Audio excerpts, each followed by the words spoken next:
Superman.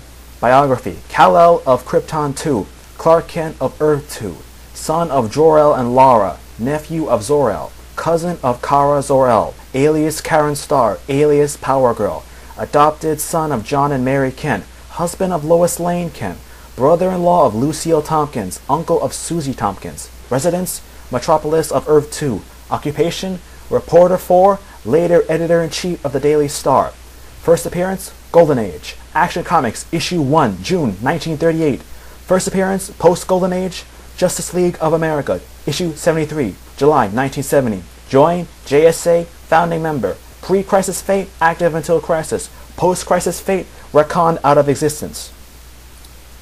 Origin. Superman was born Kal-El, son of Jor-El and Lara, on the planet Krypton shortly before Earth's World War I. Krypton was a dying planet, racked by a series of seismic upheavals that spelled the ultimate doom of the planet. Jor-El, a leading Kryptonian scientist, recognized the dangers inherent in these upheavals and prepared a ship to take Kal-El to safety in the event of a planet-wide disaster. When the fateful day arrived, Jor-El rocketed his son to a new life on a distant world. As Kal-El was just a baby, he had no knowledge of his parents or the world where he was from.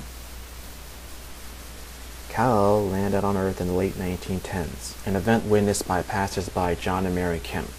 The Kents rescued the boy from the crashed ship, which destroyed itself later. The Kents took young Kal-El to a local orphanage, declaring him an abandoned child.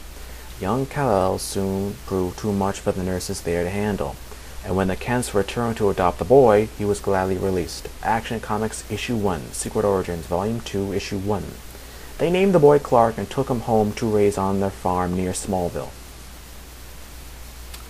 Clark grew up a bright lad and farmhand to his parents in the 1920s and the 1930s, with little suspicion of his fledgling superpowers.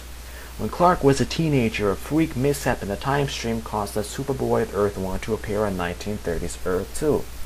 Superboy secretly trained Clark in the use of his powers, but Clark chose not to adopt a heroic identity of his own. New Adventures of Superboy, issues 15 and 16.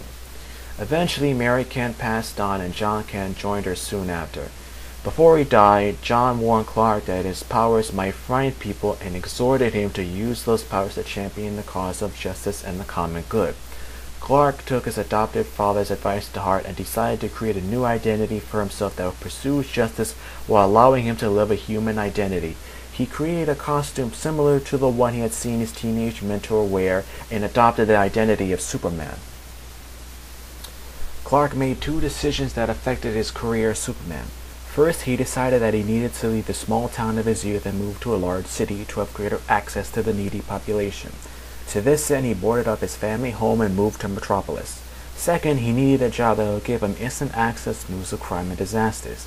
To this end, he sought employment from George Taylor at the Daily Star. When Taylor declined to offer him a job, Kent became determined to prove himself to the Star's editor. As Superman, Kent prevented the lynching of a local man believed guilty of aiding a local girl, Evelyn Curry, in a murder.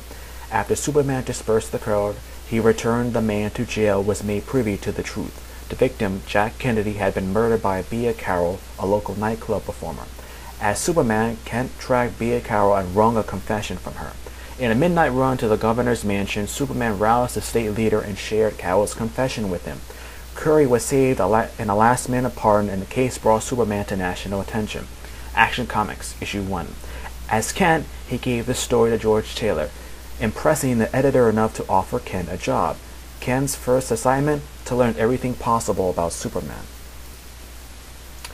One of Superman's co-workers at the Star was a reporter named Lois Lane. Lane was an aggressive career woman, an unusual characteristic in those days. Action Comics, issue 1. With Superman's appearance, Lane first became fascinated and later infatuated by the Man of Steel. She ruthlessly pursued him, and in time, Superman returned her affections. Rather than expose her to the risk of association with his costume identity, he approached her as Clark Kent.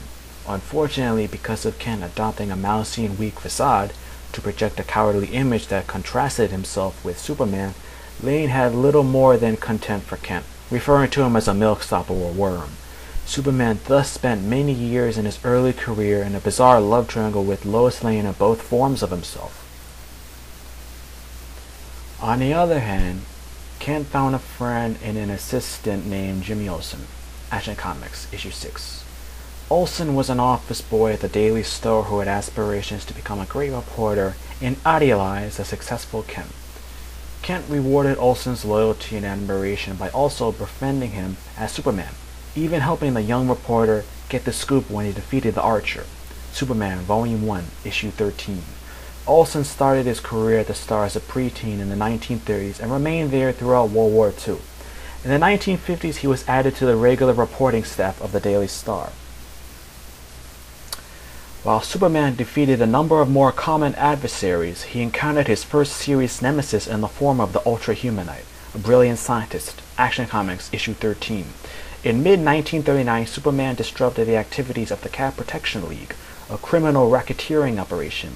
He ultimately discovered that a crippled bald man with blazing eyes was the force behind the League and claimed to be behind several such operations across the nation. Action Comics, Issue 14. This man, the Ultra-Humanite, alternately called Ultra or Humanite, had never revealed his true name and claimed that even he does not remember his original identity. After the initial confrontation, the Ultra-Humanite was apparently killed in a plane crash, but as is all too often the case, reports of his death was exaggerated.